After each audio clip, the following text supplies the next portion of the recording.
Oh, really? He went up Friday night, and yesterday you got one more day, 3 different girls. He's going to have to work overtime. They're starting to call him now. Well, when you get to Trey's age, the pickings become pretty slim. Yeah.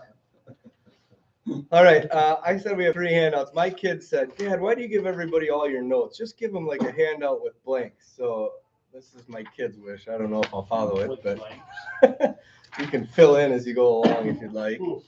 And then 2 other things. We're going to talk a little bit about the 7th commandment today and purity. And the Westminster does really well at kind of unpacking what's all included in thou shalt not commit adultery. So that's really good. And then for the young guys and the gals, how to meet girls without creeping them out. This isn't written by a Christian, and I deleted some things, but overall, it's kind of a helpful article on just how to start a conversation, and it can be kind of intimidating. So we'll look at those things this morning, and hopefully it's helpful to you. All right, let's pray and get going. Father in heaven, we do praise you for your church, for your people. We thank you for your grace, that it is the beginning and end of our life in Christ. We praise that you are sufficient in all of your grace, that your grace will never fall short, and that you're pleased to give it to us. We ask for it now, especially as we talk about this subject, that we would be pleasing to you in all these things. In Jesus' name, amen. All right, 3 handouts right there. Thank you.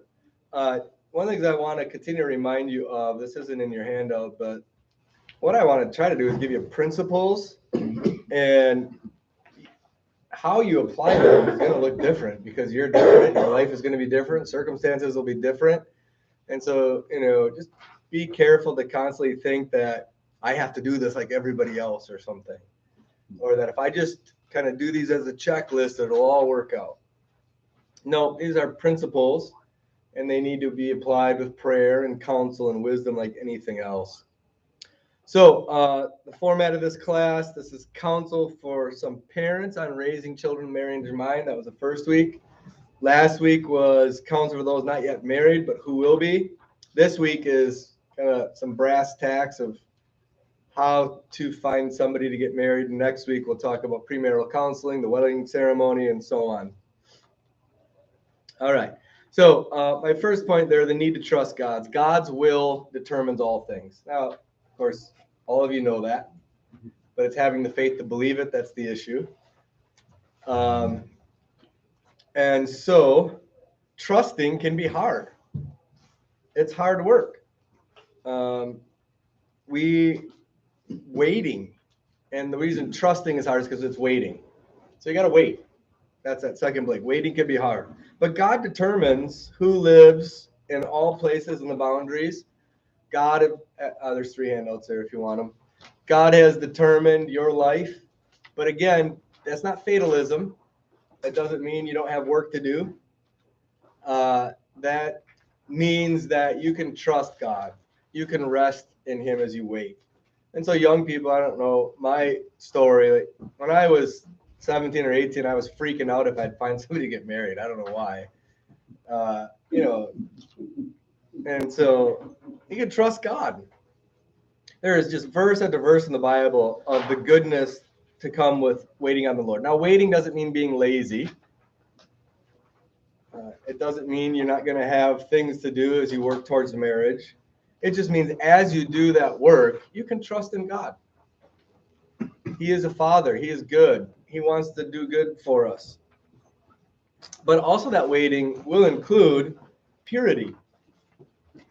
And focusing on your own growth. Don't forget that sometimes your temptation will be to have very high standards for your future spouse and not so high for yourself. And so you'll demand things of others that you yourself aren't willing to put the work into. Marriage couples do this sometimes. They demand that their wife or husband do this, and yet they are unwilling to put that forth, that same effort. Children demand that of their parents, of each other. But, we will try to get specks out of people's eyes as we club them upside the head with the plank proceeding from our own eye. And so focus on your own growth. But you have to do it trusting in the divine agency of God. You can't manufacture this. You know, who you're going to marry is very organic. It just sometimes happens. But as it's just happening, you know, do the work. Do the work. The rain comes when it wants to come, when God determines it, but the farmer's still got to do the work. He's still got to get the fields ready. He's still got to do the work. And so are you doing the work? But God is more than able to provide you with a godly man or woman to marry, provided if you'll become that kind of person yourself. Okay, so what do you call it? Dating, courting? Anybody care? I hope not. Because there's some Christians who are we don't date. Christians court.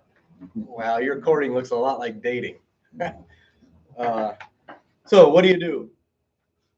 The point is just be godly and wise, and you have to apply things with wisdom. So 6 points real quick. Again, focus on your own growth. Here's some principles. Pray. Ask God to provide you. Ask God to help you grow. Be faithful to the church. Young people, I think, as they're preparing for marriage, neglect that. Be faithful to Christ's people. Get counsel from others. Start talking to parents. Start talking to other people in your church, your small group leaders, your youth group leaders. Start talking to others about marriage. Get counsel. 5, have standards.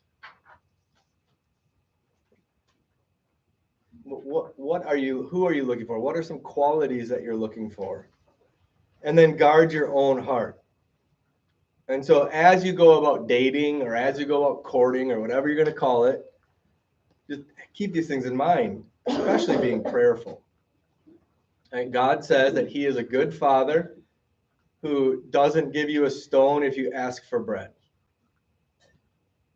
And so be prayerful on this as you wait. All right, let's look at the Westminster Catechism on the 7th commandment. Some considerations on the 7th commandment: thou shalt not commit adultery. Now, adultery is specifically sexual activity with somebody who isn't your spouse. So you're married and you're engaging in sexual activity outside, but it covers a lot more than that. And the Westminster Catechism goes into some depth on it. I don't have time to read through it all, or do I? I might. But I want you to look at this, because I think sometimes as teens, the question becomes, how far is too far?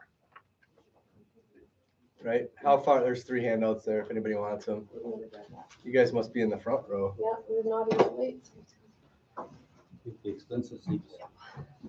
You think you get the rest of them? Well, no, I'm on the table. All right. So in the 7th commandment, it's going to spell out what duties are required. Just look at that first line, question 38. What duties are required in the 7th commandment? The duties required in the 7th commandment are chastity in body, mind, affections, words, and behaviors.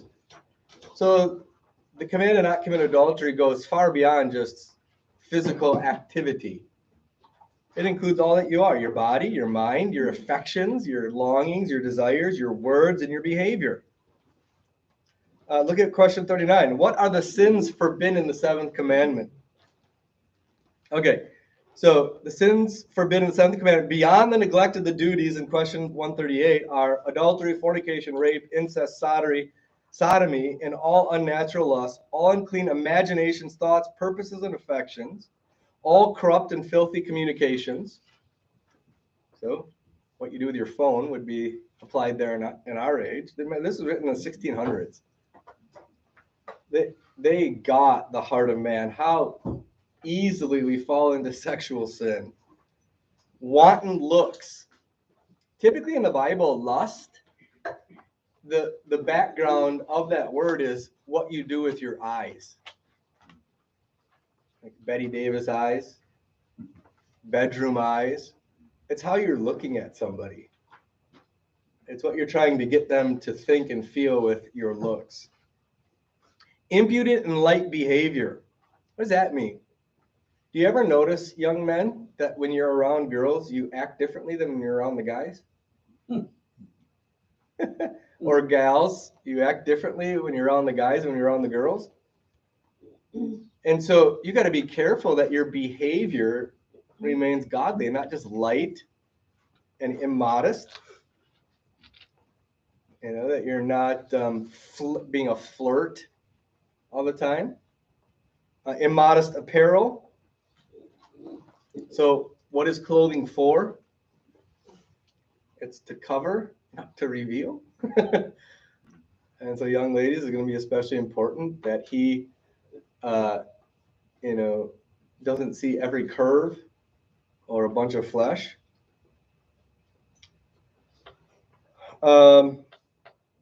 Look at number 11. Entangling vows of a single life. That is, you vow that you're going to keep single. You know, maybe your parents had a bad marriage, or maybe you had something happen and you just vow you're never going to get married. That would be sinful. That's forbidden in the 7th commandment. Undue delay of marriage. Having more wives or husbands than one at a time. Unjust divorce or diversion. Idleness. Why would it list idleness under adultery? Anybody know yourself well enough? Why would it list idleness under adultery? David and Bathsheba. Ah, right on. Explain, sir. He was just going around not doing anything, and oh, look at Saul over there, and then he had all the time in the world to Yes. enjoy that moment. Supposed to go out to war with the Right. rest of them. It was springtime and he was supposed to be leading his army, but he was getting to be a fat cat. Right? He didn't want to do the work. And idleness is the devil's playground, right? Idleness leads to sexual immorality. And so he wouldn't. All right, then gluttony, drunkenness. So overindulgence in one area can lead to overindulgence in other areas. So adultery is about denying yourself in a certain area, and so you want to apply that to other. Unchaste company, that is friendships with others who are not godly themselves, not sexually pure themselves. Lascivious, I can't say that word. Songs. Say it again. Lascivious. Lascivious, thank you. Songs, books, pictures, dancings, stage plays. All right. So these would be sexually suggestive, not just sexually explicit, but sexually suggestive songs, books, pictures, dancing, stage plays. And remember, we talked about in the last couple of weeks how media has opened you to seeing hundreds and hundreds of sexually suggestive things. Those would be forbidden. All right. So, young folks, as you prepare for marriage, one of the gifts that would be very good for your future spouse will be sexual purity. And not because you're following a list of duties, but because of a heart that desires to be honorable towards God and towards others. So as you're considering marriage, you're going to want to be pure. And I would encourage you to consider this more fully, of the details that you want to go into this, so that you don't let yourself off the hook in several areas. But in 3B, have the faith to see that sex is a good gift of God. It has 3 purposes. Sexuality, who God has made you as male and female, even sexual desire, intimacy within the marriage are good gifts of God. And so we want to be careful in the church not to deny the sinfulness in this area, nor do we want to deny the goodness. You don't always want to say bad, bad, bad, bad, bad. The young people grow up thinking that intimacy is bad. That isn't true. It's a good gift of God. But like all good gifts, it can be used for bad things. Does anybody name the 3 purposes of intimacy within marriage, sexual intimacy? What are the three purposes? Procreation, pleasure, oneness, Yeah, oneness and pleasure be the same. but like, Avoiding going elsewhere. Right. It's for protection. In 1 Corinthians chapter 6 and 7, your body doesn't belong to you. You should deny the other in order to protect yourselves. So companionship, comfort, pleasure, oneness, procreation, and protection from sexual sin. Those are the three. And so one of the reasons you'll need to get married is avoiding sexual immorality. It is very few people who actually have the ability to be chaste. Who, you know what I mean by chaste?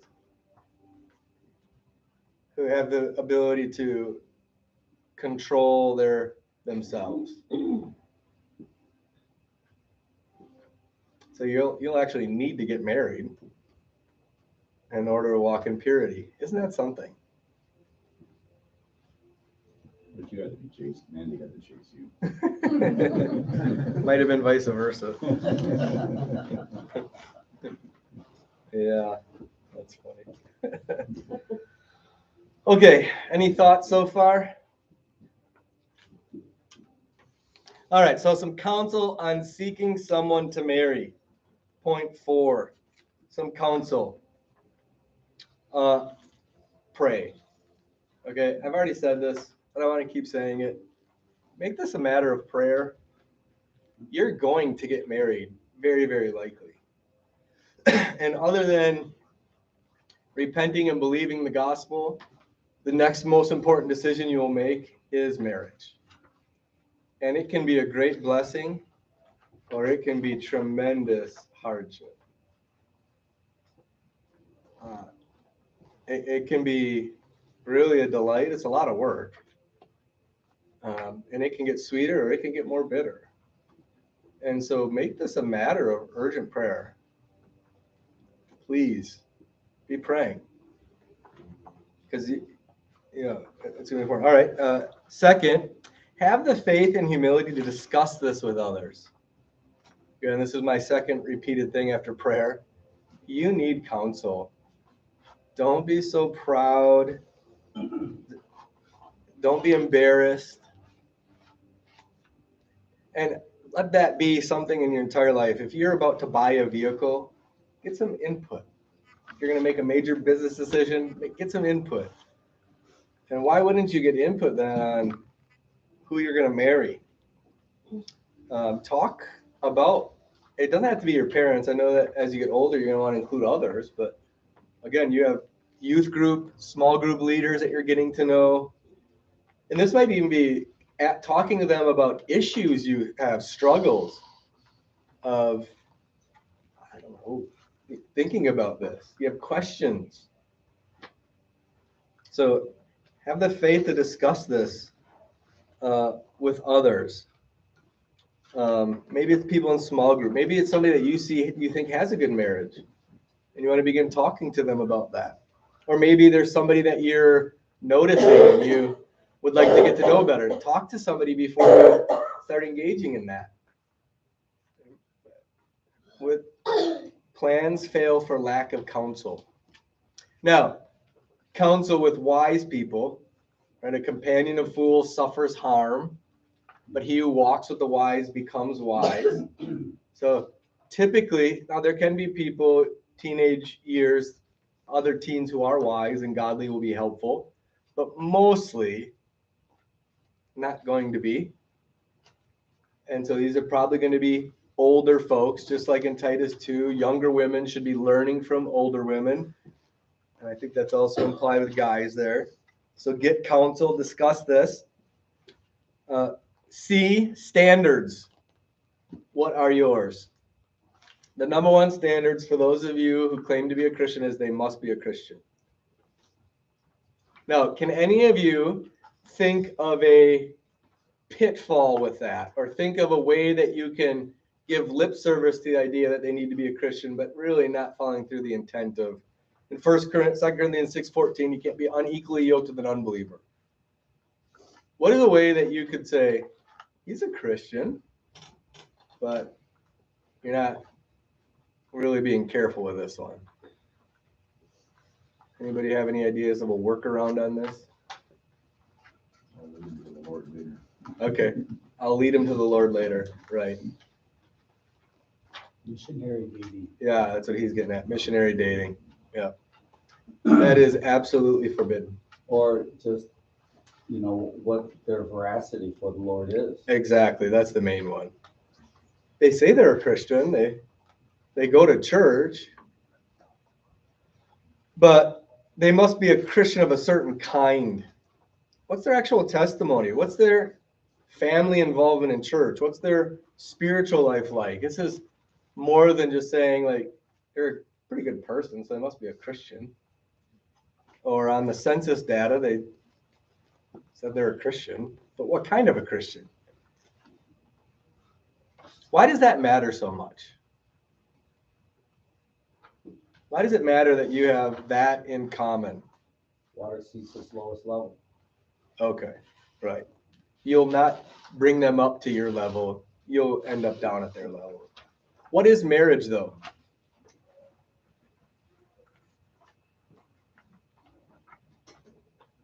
Work, support, encouragement. Yeah, Oneness, oneness. How long does it last for? lifetime. Right. So you're supposed to have this intimate oneness with the other. And if you don't have that with Christ, what do you have? And again, when you're dating, you will overlook these things. You'll think it's not that big of a deal. You'll think you can make it work.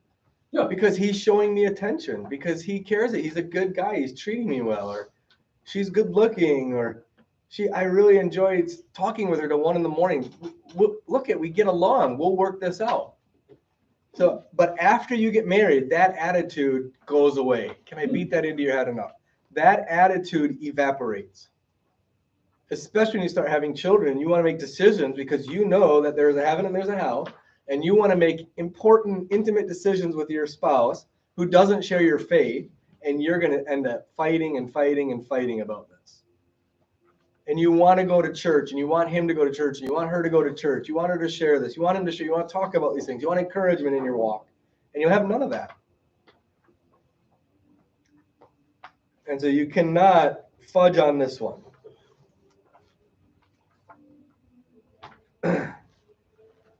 And then also, as we talk about standards, you need to consider somebody's view of what it means to be a guy and what it means to be a gal. Men, the question you're going to be asking about a woman is this somebody that I can lead and cherish? Because that's what she's going to want from you. Now, a little secret there. She actually won't act like she wants you to lead her. She'll probably fight you tooth and nail at every point, but she'll actually want you to lead her. And one of the temptations of stronger women will be to marry a weaker guy. And then after marriage, she'll be very disappointed. She actually wants somebody who will fight with her and who will help her, and she won't find it in a weaker guy. And she'll begin to be very discouraged with that. And then gals, what a guy is looking at, or what you want to be looking at for a guy, what question you want to be asking yourself is this somebody that I can respect and submit to? Not do I like him, do I respect him?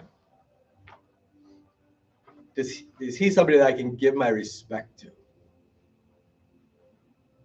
That'll be the main thing that you'll want after marriage. You'll want somebody that you can admire and respect. Not somebody you can control, not somebody who treats you well only. Of course, you want them to treat you well. But do I respect him? Could I find myself submitting to him? I know that is a 4-letter word. That's not a 4-letter word. But you are actually created by God to submit to a husband. It's a good gift of God. And you want to find a guy that you look at and you're thinking of, can I submit to him? Would I like to? I'll find it difficult to, but you'll find it all the more difficult if you don't respect him. So you're different than guys and gals. You're very different. You should consider those things. All right, other standards. When we were in college, one of the things they talked to us about in Campus Crusade was, what are your negotiables and what are your non-negotiables? What are some things that, you'd like to see in a spouse, but they're not 100% ironclad. I got to have this. I can negotiate, like height. I didn't want to marry a girl taller than I am. I don't know if you noticed, but I'm not very tall. And so, but Mandy's like a quarter of an inch taller than me. Oh, it's a half an inch. So I fudged on that one. Maybe you want somebody who can cross-country ski because that's a passion, but that would be kind of a negotiable. So you got to but then there's non-negotiables. We've already talked about some of them. So you're going to want to consider things like, what are their personal devotional habits? What are you looking for in somebody as far as how they seek the Lord? What are their views on sexuality? Am I attracted to him or her? What kind of physical traits would I like? What kind of work ethic? You typically want to find somebody who works hard. Laziness before marriage doesn't seem that important, but after marriage, it's a killer. Hobbies, money management. What are their parents' marriage like? Family relationship, politics. We have similar political views. You want to think about these things. But again, don't neglect God's sovereignty. Don't neglect your own need for growth. You want a list of things you want to see in somebody else's standards, but those standards need to be brought home first. You got to focus on your own growth. All right, caution. You can, there's a ditch on either side of the road. Ditch one, you're so picky that nobody ever meets your standard. Parents can do this to children. You can be too picky. Nobody's ever good enough for your little boy or your little girl. And so you got to be really careful about that, parents. You want to be discerning, but you might want to get counsel from others as a parent on how you're doing this. So that's one dig. You just put off marriage because you just can't find anybody who meets your standards. Your standards are probably a bit too high. You probably overestimate yourself. You're kind of proud. So be careful there. The other ditch is that you're just too hasty and incautious. You can rush into it. You get your heart attached real quick, and you haven't really been discerning, and you haven't really gotten counsel. And you want to avoid those two. You want to be cautious and discerning. Probably want to observe the other person for a bit, especially family relationships. Get some counsel and advice. And then you got to be careful about being too picky. But loneliness, and D2, loneliness and or lust can tempt you to get your heart entangled with someone that you'll later regret marrying. And so loneliness, lust, there's other things. You just got to be, there is some need for caution here. I'm going to say in the sermon that one of the lacking traits among Christians is discernment. We refuse to exercise any kind of discernment. If it's Christian, it must be okay. And yet we have hundreds and hundreds of examples in the Bible of people go underneath the name of God's people or Christian who are absolutely devastating to other Christians. And yet we're so unwilling to exercise any kind of discernment. There will be people out there that you may be tempted to want to marry who are not good people. And they're just really lazy. Maybe they've just been rebellious against their family. Whatever. You're just going to have to exercise some discernment. And likely you're going to need to get caution. All right, so how do you go about this? Some brass tacks. I'm going to say it again. Pray. Keep praying. Absolutely. It's number fourth time I think I said it. So keep praying, please. First and foremost. Yeah. Just live, live your life with marriage on your mind. Like, just go about, like, you don't want to seek to marry somebody by just seeking to marry somebody. Like, that's your purpose for living. That's not your purpose for living. Get a job, move in with some friends, keep going to church, and be on the lookout as you're praying. So just live. But live with marriage in mind, preparing. Like, make financial decisions with, this financial decision is going to impact somebody I'm going to marry in the next year or two. I want to be careful here. What I'm watching in this movie is going to impact my marriage in a few. So just live with marriage in mind. Just live. Okay, online seeking. This is something that's outside of my realm because I didn't have this available. When I was in college, I got my first email address, I think. My sophomore year in college, if I remember right. We weren't, it's going to sound weird to you, but none of my education was online. My professors didn't email me anything in college. I didn't watch any videos. In fact, when I was in seminary, I took my first 3 or 4 classes by distance ed. Do you know how they did it? They sent me a VHS. And I had to watch them. It wasn't on the internet. There wasn't an internet yet that I had access to. But now you can find somebody online. Now, I don't know that that's wrong or evil in of itself. Like, I went to college and found somebody. You're going to have to, a lot of people find people at church. Maybe you're in like a softball league or who knows, or at work. So I think online is just another place where you could find somebody, but just be careful of the lack of relationship, I guess. A face on a screen or somebody on a screen is not the same as in person. So my 2 cents on it, I don't know if I'm right here, is online seeking could be fine, but I don't think you should do that like dating. And don't forget, it's really easy to lie online. Pictures that are not quite accurate, stats about that person that aren't fully there.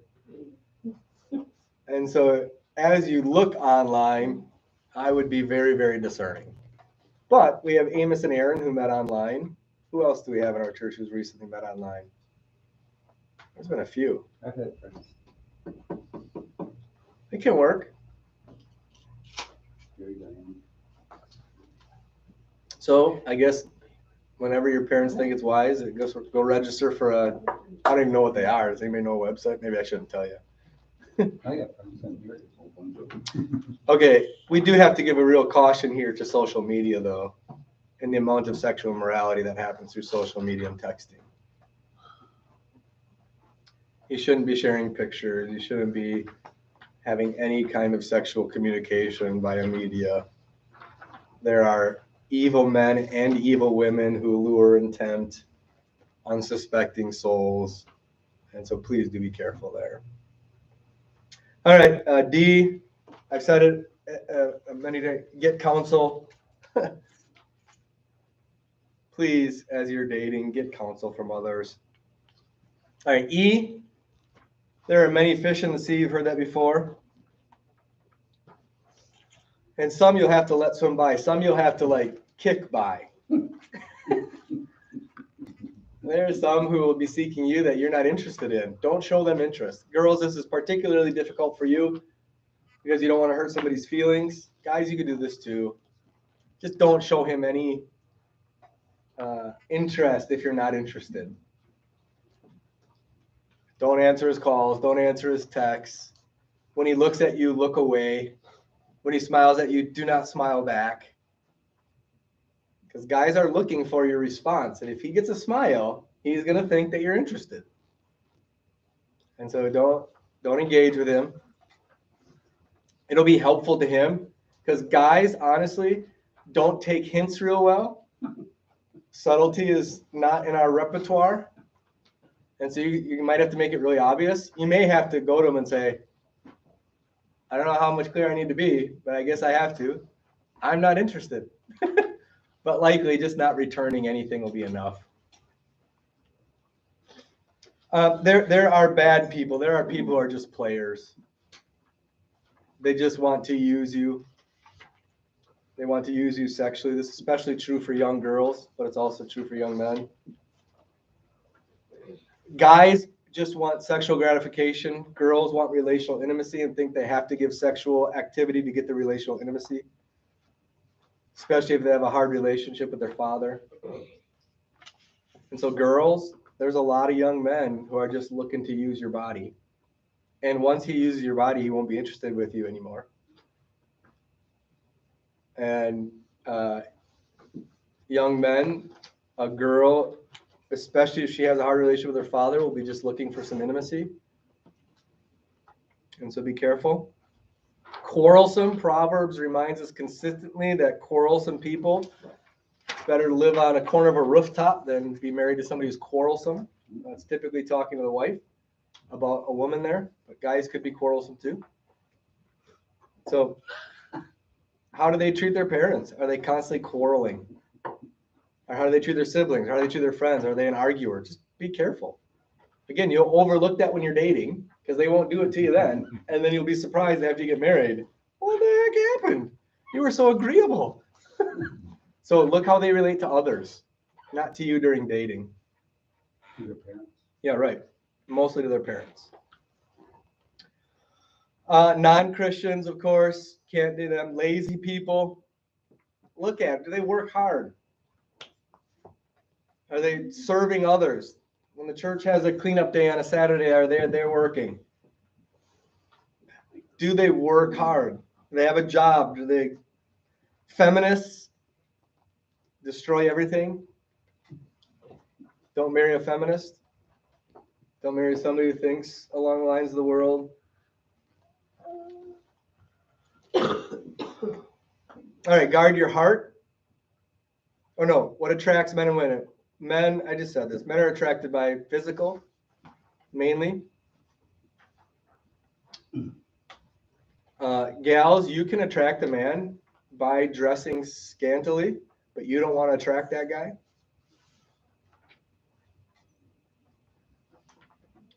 But guys are often just visual. This is why video games and so things are so tempting to men, because we're very visual. That's not evil, guys. It's okay. Just beware of lust. Women are attracted by intimacy, relational intimacy, emotion, tenderness. So I've heard young women who are dating a guy that they shouldn't marry, but one of their repeated refrains is, he treats me well. You'll never hear a guy say that of a girl. And so you got to be wary, girls, of those guys who treat you well. That sounds awful, doesn't it? But you're just looking for intimacy. You're looking for relational warmth. And once he marries you, that's not going to be there like it was.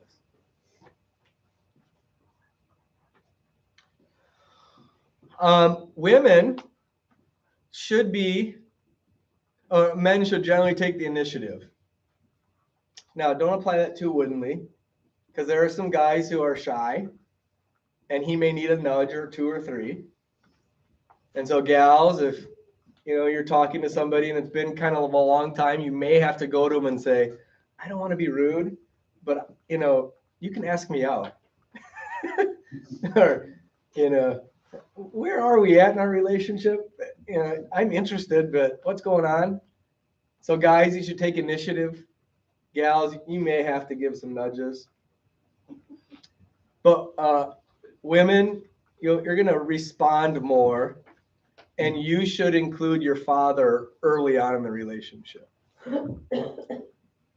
Now, again, you're going to have to talk to your parents about this and whatever standards in your home, but how we were talking about at dinner table this week is, if there's a guy who expresses interest in my girls, one of the things we've asked them to do is tell the guy, hey, yeah, but would you go talk to my dad first? I think that, will filter out a guy real quick. Because if he kicks against that, you're probably learning a lot about him right there. Mhm. Especially if the father carries a gun when he's being taught. Now, fathers, you don't want to be a jerk to the guy, but you want to get your eyes on him and see what kind of a guy he is. Talk to him. Fathers, you should have a standard for what dating should look like that you communicate to the guy, and he should be willing to abide by your rules. Like, I want my daughter home by 9:30. You're never alone and anybody and anywhere watching anything. Here's my understanding of sexual activity, and you're not to cross this line with my daughter. All right. Like, you should give him the ground rules. And so, gals, humble yourself enough to say to the guy, hey, would you mind talking to my parents before we go out? Mhm. I think that'd be very wise. Guys, you should be getting advice from your parents. You should be willing to go talk to somebody's dad. You might even say to the girl, hey, I'd like to take you out to dinner, but you mind if I give your dad a call first? I'd like to make sure he's all right with it and make sure I know what he expects of me. If you did that for a girl, so that'd be really cool. That'd be pretty cool, isn't it? Somebody respected your father that much. Guard your heart. That's G. I think sometimes we go into dating wanting to give our hearts. Now, you got to know yourself. Some of you are very self-protective, and so you're going to want to give your heart more than guard it because you're really good at guarding. You struggle with your relational intimacy, but you want to guard your heart. So, temptation is about desire and opportunity. I read a quote once, and I couldn't find it, but I believe it was, sin is 90% opportunity. What he was saying is, if you avoid the places where you could be tempted, you'll likely walk through this okay. But if you're constantly in a dating situation, putting yourself alone together late at night in a private place, your flesh is probably desiring. I mean, you're probably doing that on purpose, and you're in the wrong place. So you don't want dating to be a whole bunch of isolated, late at night, intimate places. That's not what dating's for. That's what marriage is for. That's really fun in marriage. That's not good in dating. So guard your heart, because you don't want a string of bad relationships before marriage. So guard your heart. So set boundaries. Early on in any dating relationship, you're going to have to be honest with your past sin. Don't wait until you're engaged and you're a month for the wedding to let the person know some of your past struggles, especially if they're ones that he or she should know and that may end the relationship. They have a right to know. That doesn't mean you're not forgiven. We're still struggling with it. Yeah, especially if you're struggling with. Guys, if you're going to talk to his father, I am going to ask the guy his sexual history. I don't need to know all the details, but I want to know if he's looking at pornography regularly and if he's been sexually involved with a bunch of girls. I want to know that. It doesn't mean I'd say no to him, but if he has a history of pornography and he's beat it and he's doing well and has some guard, that's really good. But if he's not, that's different. So what are your boundaries there? We got to be honest with each other. Okay, there is such a thing as, what do you call it? Nullifying of marriage. Annulling, right? And that typically, annulments were allowed in the Christian church because after marriage, things were discovered about the person that should have been known before marriage that now allows the person to go, I would have never married you if I'd known that. And the marriage is allowed to be annulled as if it never happened. I had one in my previous church that the guy had been involved with prostitutes. And he didn't tell her until after the wedding.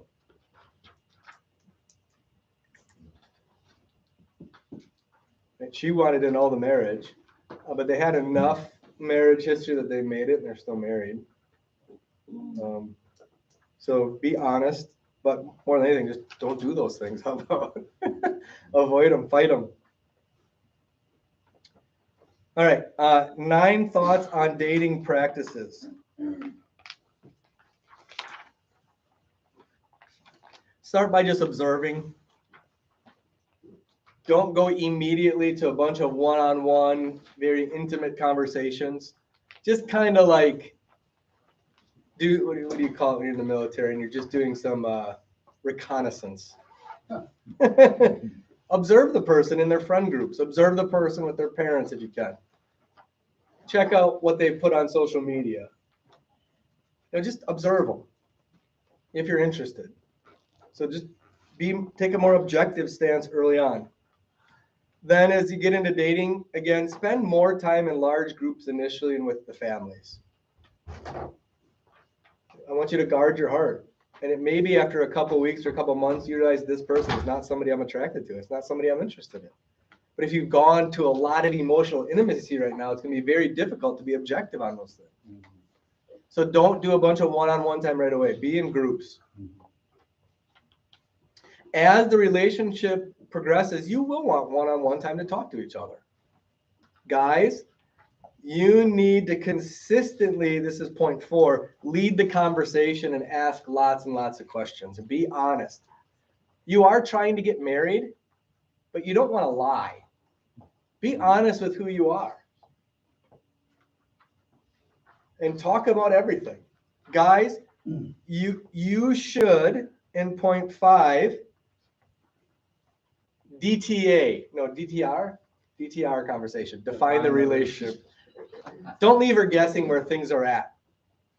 It may be after a couple of dates and you may say, hey, I'm interested in more. Are you? And she says, no.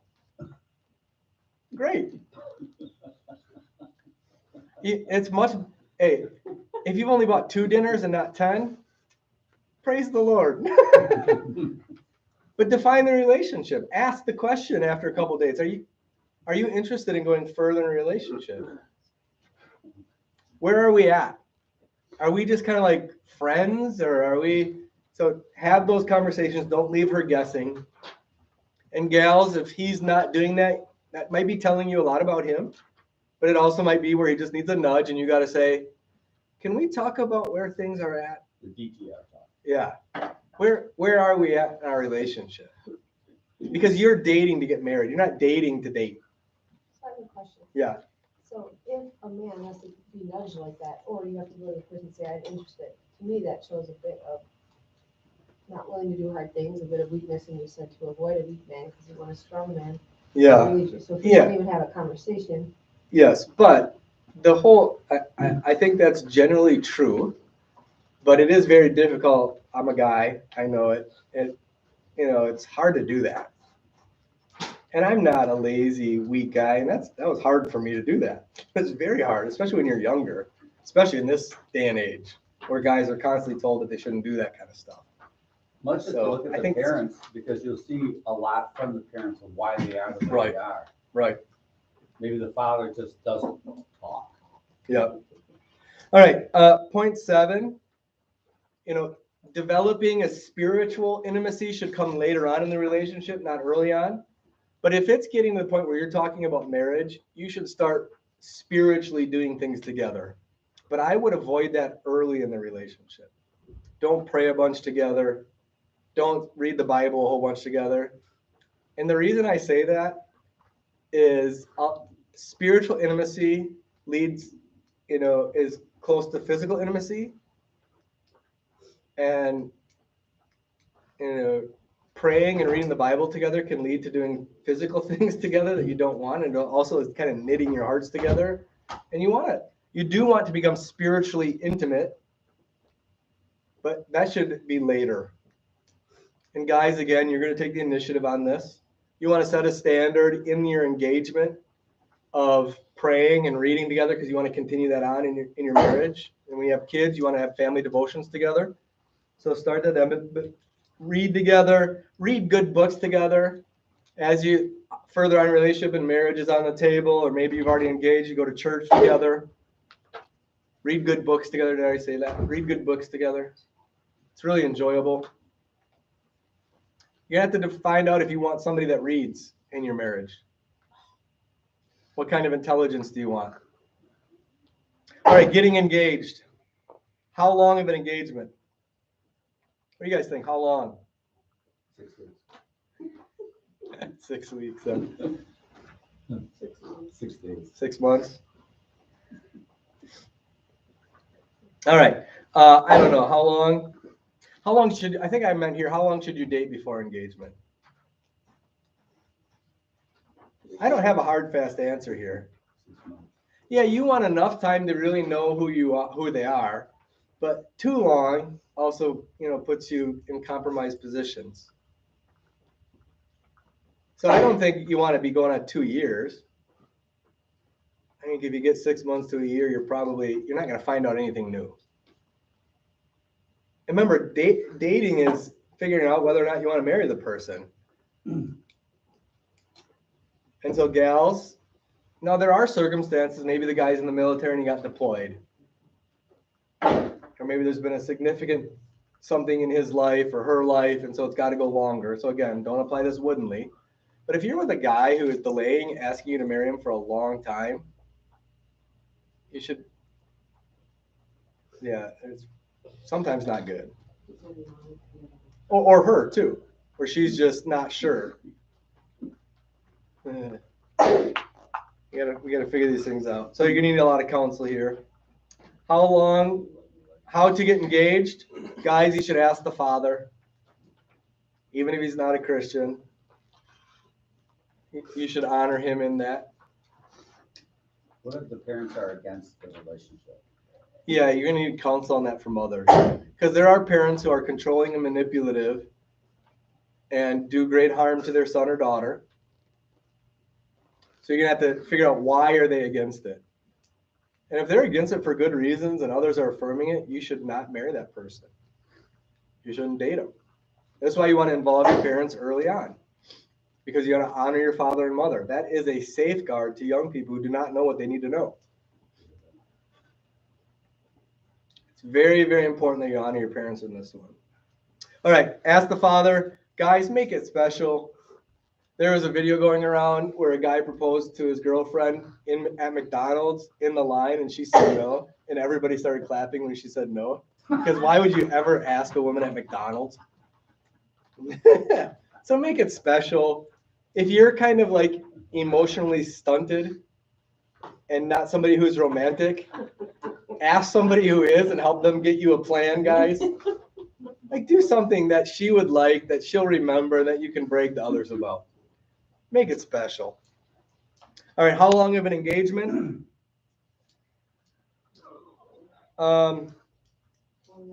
Again, I don't think it should go over a year here. Again, there might be special circumstances where it needs to, and you don't want to be too short because the girl needs a plan and there's a lot of work to do to get ready for the wedding. So 6 months-ish, again. Is that right, Mandy? I don't know. You don't want a really long age, and you got to be careful of one that's too short because it puts a lot of pressure on her and her family. There's a lot to do. Guys, you have no idea how much it takes to get married. Yeah. All right, that's it. Thanks. One more week. Any questions? I don't have time. Ask one quick. Go. Hurry. Well, how much do you feel it's safe to say in your relationship or in people in general is that the person that they're married is really called by God? Oh, I got to be really careful with that language. We just came from the last class here.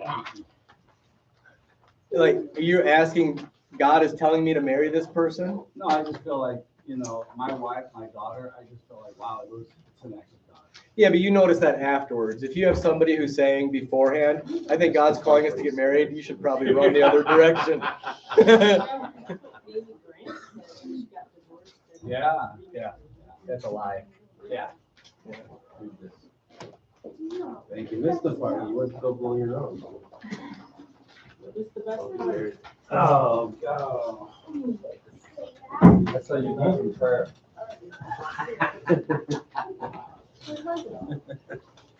It wasn't a Sunday school class, it was a general anesthetic. He was like this, man. Look over there. His eyes are closed. He was keeping prayer. He's praying for the right lady. Yeah, to come along. taking it serious, He says, my mom set such a high standard. My kids didn't want to come to this group either. What? My My kids didn't want to come to this group. Oh, God, I had my daughter's little boyfriend here last time. Oh, I know, you embarrassed him, that poor guy probably ran out of here I had the crying. deer in the headlights. I invited them to the men's conference next weekend. Oh, did he do that? Crickets, yeah, Oh, cool. crickets. They're supposed to be at church over there, so. Oh. What? What does cricket mean? I don't hear anything back. Oh, silence. What? To the crickets instead of somebody calling him back. Oh, man, they use it on the news all the time. And we asked them, and they always heard it. Nothing. We didn't hear anything else that was loud enough. That was just yesterday. Got it. Okay. Or is it just you and Honey Sam, or? Yeah. No, just you? Okay, that's what I thought. How you doing?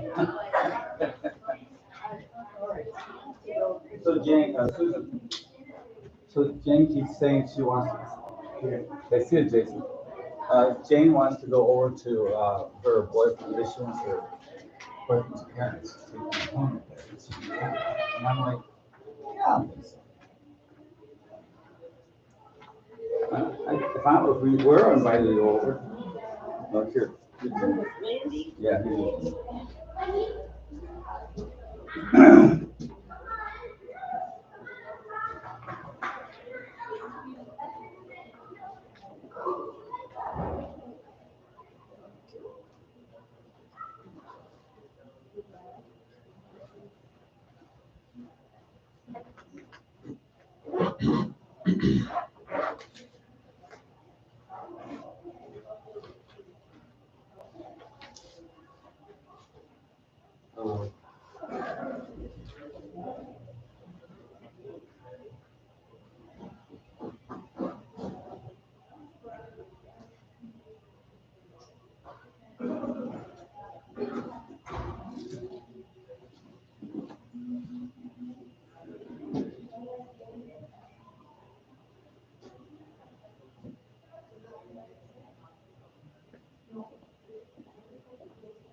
They're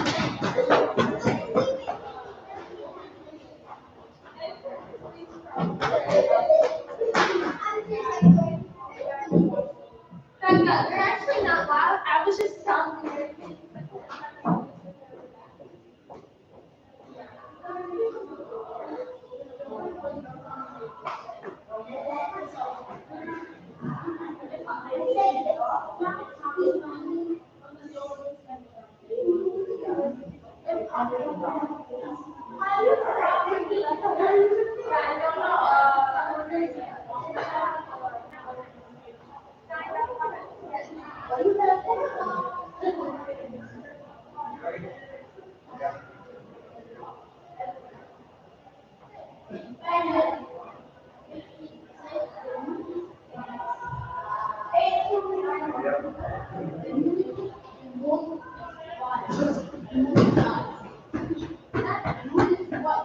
Or you get it, right? Or what? What? Oh, I don't know.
I'm your royal guardian, you're a princess.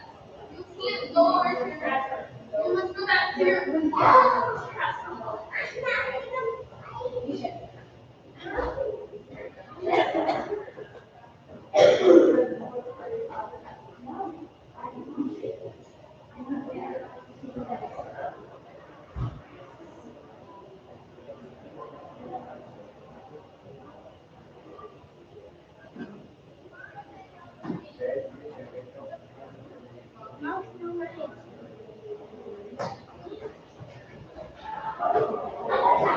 Who's it?